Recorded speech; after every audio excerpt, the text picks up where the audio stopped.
Bem-vindos mais uma vez ao canal do professor Anatólio Arce. Vamos dar continuidade, melhor dizendo, à nossa série de resolução de questões de história de concurso público, no caso do concurso SED MS 2022 da banca OCP. Nós já resolvemos na parte 1 e a parte 2 do vídeo, peguem aí na descrição embaixo, deixei um link. No vídeo de hoje, que é a parte 3, nós vamos resolver as questões 55, 56, 57, 58, 59, 60 e 61, ou seja, da 55 a 61 do caderno de questões. E a questão 55 vai falar sobre o processo de independência dos Estados Unidos. É uma questão muito boa, certo? Mas que, se não for lido o enunciado com atenção, o candidato pode ser induzido ao erro. E vai dizer assim, o processo de independência dos Estados Unidos, finalizado em 1776, foi um evento importante para a história ocidental, por possuir características, de certa forma, pioneiras, como a influência da corrente filosófica iluminista e ser exemplo para outros eventos semelhantes. Em relação a esse processo de independência, é correto afirmar que, quando você analisa o processo de independência dos Estados Unidos, você tem que levar em consideração amplos aspectos que levaram a esse processo de independência, que não foi só apenas aspectos políticos, da influência filosófica iluminista. Também houve, certo, a questão comercial, do descontentamento dos colonos norte-americanos com a taxação que o governo inglês estava submetendo os colonos. Mas vamos analisar e ler cada alternativa com atenção, para nós vermos se ela está ou não condizente com o que está pedindo. Vamos lá, a alternativa A vai dizer que as principais causas para a independência dos Estados Unidos referiam-se à liberdade comercial e à política diante do controle inglês. Essa alternativa ela está correta porque tinha a questão comercial colocada ali, porque os colonos estavam descontentes com a taxação que a Inglaterra fez do chá, que era vendido da colônia, certo, para a metrópole, para outros países, outros locais, outros portos. Porque a Inglaterra saiu da Guerra dos 7 Anos contra a França com o seu erário extremamente debilitado, as contas públicas extremamente no vermelho. Então, o parlamento inglês decidiu pressionar as colônias para obter mais recursos e conter o déficit fiscal. E isso causou o quê? Um descontentamento dos colonos. Essa alternativa ela está correta, tá bom? Ela está condizente com o que está colocado. Mas aí nós vamos eliminar as demais alternativas. Então é muito importante o candidato eliminar as demais alternativas. Ele tem que ler com atenção todas as alternativas da questão para ver se não há uma outra questão mais certa, mais correta do que essa. A alternativa B, como é que ela está errada? Ela vai dizer que não houve disputas militares entre o colônia e a metrópole, ou seja, o processo de independência dos Estados Unidos, todos sabem que foi um processo guerreiro, foi um processo militar. A metrópole inglesa, ela reagiu violentamente contra a declaração de independência lá na Filadélfia, em 14 de julho de 1777. Certo? Portanto, a alternativa B está equivocada. A alternativa C vai dizer que houve diversas batalhas entre os habitantes das 13 colônias e os franceses. Está equivocado. Os franceses apoiaram os colonos norte-americanos, inclusive receberam apoio. Os colonos norte-americanos receberam apoio dos franceses. Os franceses estavam aturdidos com os ingleses por conta da derrota da Guerra dos 7 Anos na década anterior, certo? E aí os franceses, como uma forma de se vingar dos ingleses, passaram a apoiar os habitantes das 13 colônias, inclusive enviando comandantes militares experientes, certo? Enviando recursos. A França também estava num momento bem complicado do seu erário público, mas arrumou dinheiro para sustentar os habitantes, a guerra dos habitantes das 13 colônias, para debilitar o inimigo inglês, certo? Portanto, a alternativa C também está equivocada. E a alternativa D vai dizer, a Inglaterra buscou um diálogo mais amplo com as 13 colônias, inclusive cedendo liberdade para realizar seus comércios. Porém, os colonos, influenciados pelas ideias iluministas, preferiram um confronto direto. Essa alternativa está equivocada. Por quê? A Inglaterra ela não buscou o diálogo com as 13 colônias. Havia uma certa liberdade comercial, certo? Já como parte do processo de estruturação das colônias inglesas, havia essa certa liberdade comercial, e foi justamente a retirada dessa liberdade comercial dos colonos, ou o cerceamento dessas liberdades comerciais que os colonos gozavam, certo? Que provocou a guerra.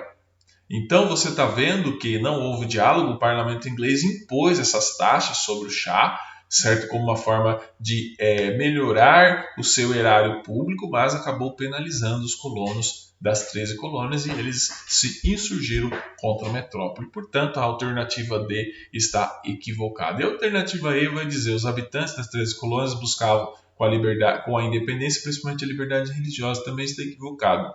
Quem conhece o processo de colonização dos Estados Unidos, o processo que levou à estruturação da colônia norte-americana, sabe que na colônia havia uma liberdade religiosa muito maior do que na metrópole, o que viabilizou a migração de muitos perseguidos religiosos da Inglaterra e demais locais da Europa para as 13 colônias inglesas. Certo? Então você não pode dizer que eles se insurgiram contra isso. Essa liberdade religiosa, entenda-se entre aspas, ela havia já durante o período colonial. Sendo assim, na questão 55, a alternativa correta é a letra A. Certo? A.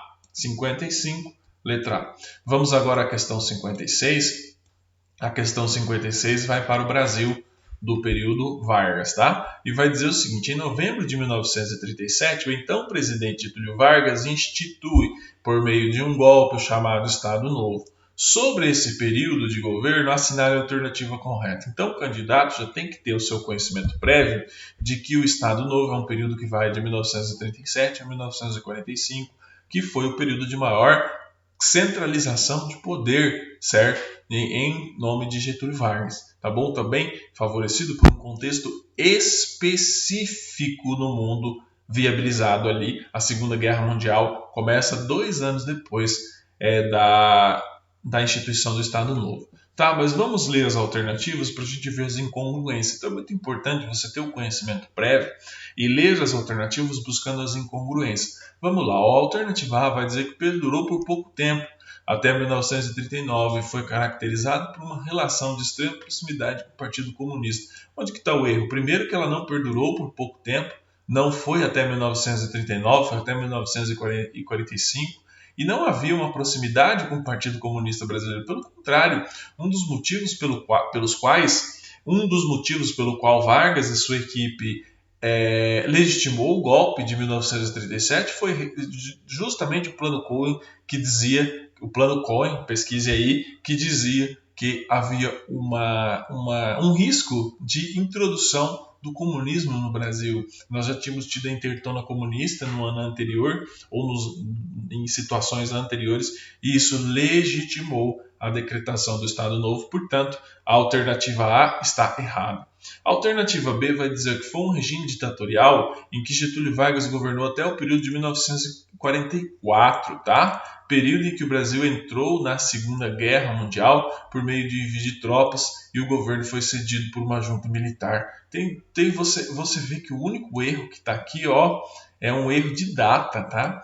Esse período ele perdurou até 1945, tá bom? Quando acabou a Segunda Guerra, viabilizou-se a deposição de Vargas, certo? Ele foi cedido, sim, por uma junta militar, mas o único erro aqui está na data, foi em 1945. Portanto, se tem um erro, está equivocado, tá? Então, a alternativa B está equivocada. A alternativa C vai dizer que esse governo perdurou até 1946 e teve como características uma repressão quanto aos direitos de mobilização popular, porém houve espaço para a liberdade de diferentes partidos políticos. Aqui nessa alternativa tem 2 erros. Primeiro, o governo não perdurou até 1946, perdurou até 1945, certo? E não houve espaço de liberdade para os diferentes partidos políticos. Tanto é que durante o Estado Novo os partidos políticos foram proscritos, eles foram eliminados, tá? Proscritos é uma palavra meio complicada, mas eles foram eliminados, os partidos políticos foram eliminados com o golpe do Estado Novo, certo? Portanto, a alternativa C está equivocada. E a alternativa D vai dizer que foi um regime ditatorial liderado por Getúlio Vargas, até aqui tudo bem, que se aproximou da União Soviética de Joseph Stalin. Pelo contrário, o Estado Novo era um regime anticomunista, caracterizado pelo anticomunismo. É óbvio que o anticomunismo anterior à Segunda Guerra Mundial, ele tinha um perfil, e o anticomunismo posterior à Segunda Guerra Mundial, ele tinha outro perfil. Isso daí é algo que o candidato ele deve ter em mente, esse conhecimento histórico, tá bom? Do perfil do anticomunismo, de como ele se insurgia no espaço público, esse anticomunismo antes da Segunda Guerra Mundial e o anticomunismo posterior à Segunda Guerra Mundial, que já ganha uma outra característica, tá certo? Portanto, a questão D está equivocada. O regime de Getúlio Vargas não se aproximou da União Soviética, tá bom? Eu sei que tem umas leituras complicadas que tentam atrelar os dois regimes, mas não, tá? Não havia proximidade desses dois regimes. E aí, a que sobra, se todas as outras estão equivocadas, provavelmente aí está correta, certo? Foi um regime ditatorial que possuiu similaridades com o regime fascista de Mussolini na Itália, caracterizado pela centralização do poder, autoritarismo, nacionalismo exacerbado e anticomunismo. Alternativa correta. Tanto é que não vou dizer que tinha uma proximidade entre os dois regimes, mas tinha uma similaridade entre os dois regimes. Tanto é que a adoção das leis trabalhistas que Getúlio Vargas promulgou em 41, né, a consolidação das leis do trabalho, a CLT, que o Getúlio Vargas promulga em 1941, ela foi inspirada na Carta del Lavoro de Mussolini, certo? Então você tinha essa similaridade e você tinha uma inspiração, certo? De um regime pelo outro, de algumas coisas, sobretudo em concessão feita aos trabalhadores, a busca da adesão dos trabalhadores às diretrizes do regime e a simpatia do regime. Tanto é que você tinha muitos trabalhadores que possuíam uma simpatia muito grande, sobretudo pela promulgação da Carta del Lavoro em 1900, ou pela promulgação da consolidação das leis do trabalho em 1941, em que instituiu vários direitos para os trabalhadores, dos quais nós temos até hoje. Portanto, na questão 56, a alternativa correta é a letra E. Vamos agora à questão 57. Questão 57 não é difícil, basta apenas ler com atenção o enunciado. Para que o regime ditatorial civil-militar brasileiro, 1964-1945, se consolidasse no poder, alguns episódios foram importantes para que o regime recebesse certo apoio da população. Um desses episódios ocorreu entre os anos de 1968 a 1973, ou seja, o candidato tem que saber muito bem a questão do tempo, tá? O candidato tem que estar atento à questão do tempo histórico, sendo denominado de esse período, certo, de 1968 a 1973, ele é denominado pelos historiadores, certo, como milagre econômico. Então não tem muito segredo a resolução dessa questão, porque a guerrilha do Araguaia ocorreu nesse período histórico, beleza, mas ela não angariou simpatia da população. O que angaria simpatia da população para com o regime é os efeitos econômicos desse regime para o povo. Certo, então não foi a guerrilha do Araguaia. A construção da ponte Rio-Niterói, ela beneficiou sim aquela localidade e ela foi parte do milagre econômico do conjunto de obras, tá? Mas ela não angariou ampla simpatia, tanto é que o Brasil é um país muito grande, de dimensões continentais, e quem usa a ponte Rio-Niterói é o pessoal que vive ali no Rio de Janeiro, em Niterói, constituiu bastante algo muito avançado, porque muita gente circula ali naquela ponte, né, uma parte importante do Brasil, mas não beneficiou a totalidade do povo brasileiro, tá bom? O ato institucional número 5, ele foi um ato institucional que proporcionou ou provocou muitos efeitos políticos, aumentou a repressão, e o processo de anistia ocorreu lá em 1979. Portanto, não foi nesse período histórico. Sendo assim, na questão 61, a alternativa correta é a letra A, milagre econômico. Esse período histórico é conhecido como período do milagre econômico, não coincidentemente do governo do ex-presidente Emílio Garrastazu Médici. Tá bom? Portanto, na questão 57, a alternativa correta é a letra A. Vamos agora à alternativa, a questão 58. A questão 58 já vai falar de um tema mais contemporâneo, que é a luta antirracista. E vai dizer assim, ó, a luta antirracista no Brasil ainda percorre um longo e tortuoso caminho. Entretanto, alguns aspectos positivos têm surgido nos últimos anos.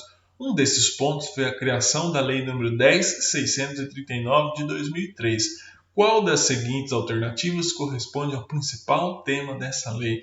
A Lei nº 10.639 de 2003, né, isso daí o candidato deve saber, ela trata do ensino, tá? Da obrigatoriedade do ensino de história e cultura afro-brasileira ou africana na educação básica, tá bom? Então isso daí é algo que é muito básico para o tema, não só dos historiadores, mas dos sociólogos e de todos os demais, das demais áreas do conhecimento, sobretudo da área das ciências humanas. Tá bom? A alternativa A vai dizer que tal lei tem como tema a obrigatoriedade de cotas raciais nas universidades brasileiras.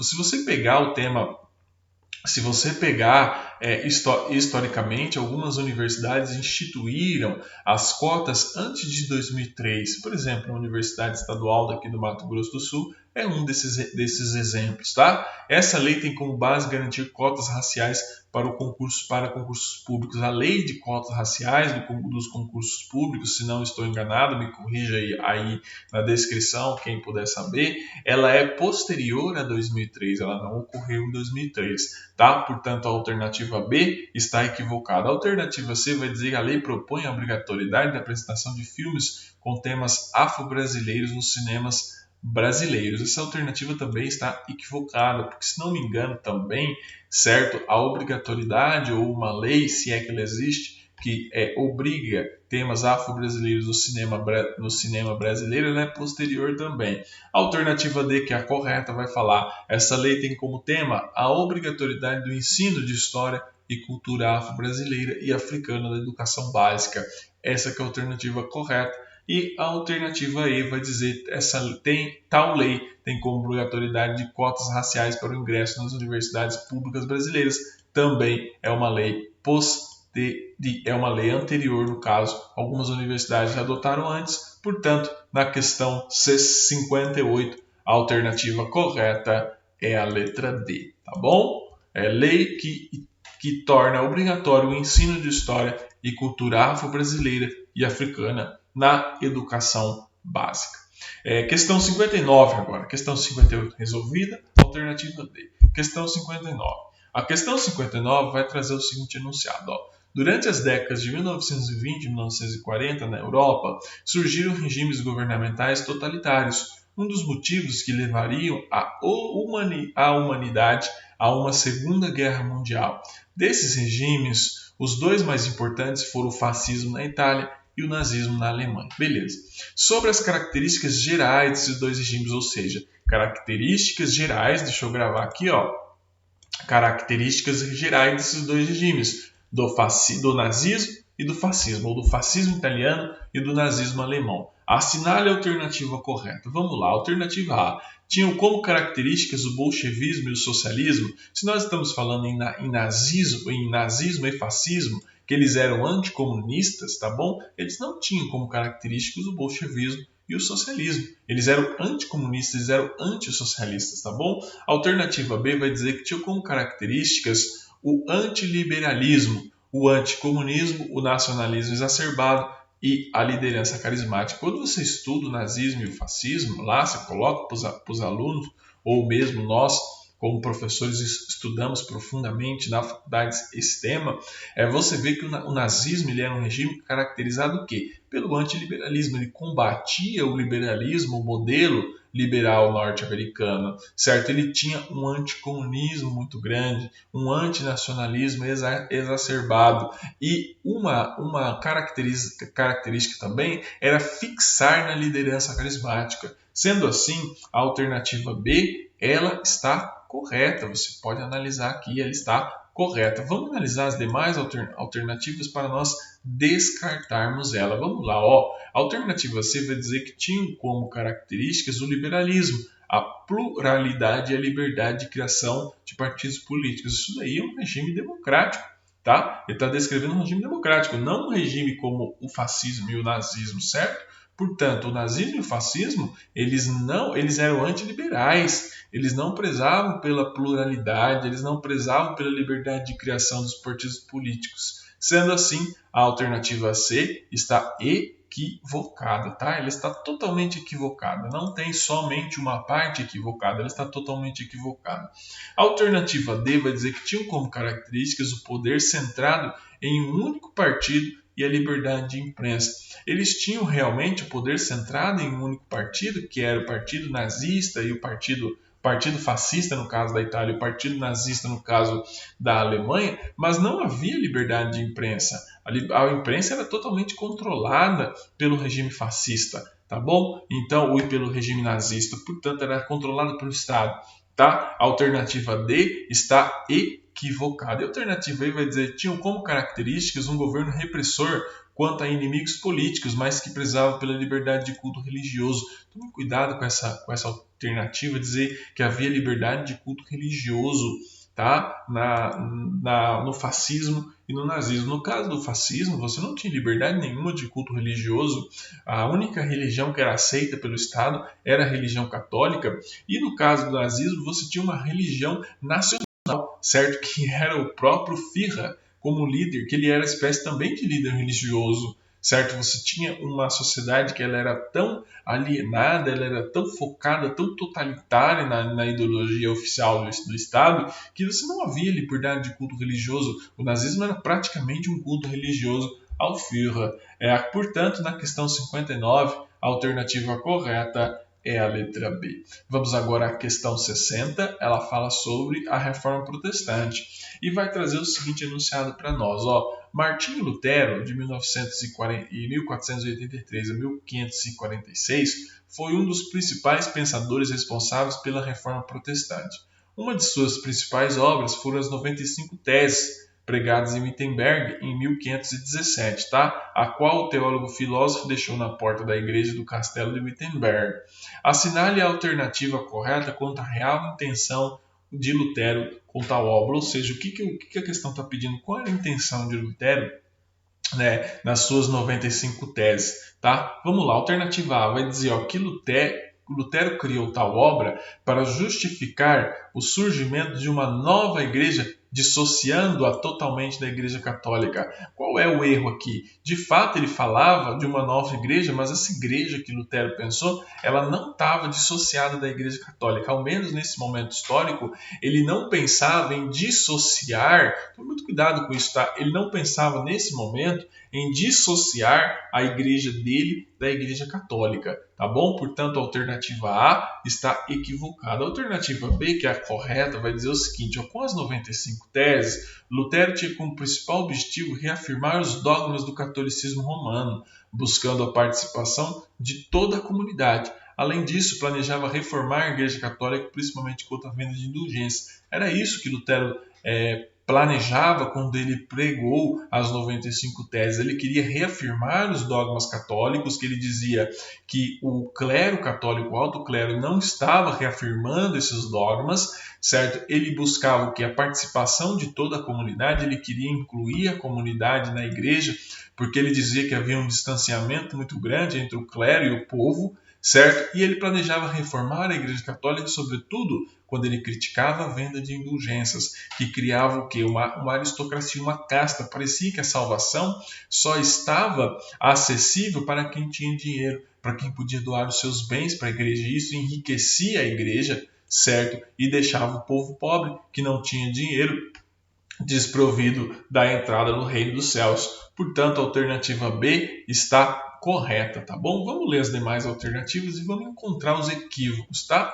A alternativa C vai dizer que as 95 teses de Lutero referem-se à necessidade da Igreja Católica combater o crescimento da Igreja Anglicana. Tome cuidado que quando ele prega as teses em 1517, não havia Igreja Anglicana na Inglaterra. Pelo contrário, em 1521, o rei Henrique VIII, ele escreve um livro combatendo Lutero.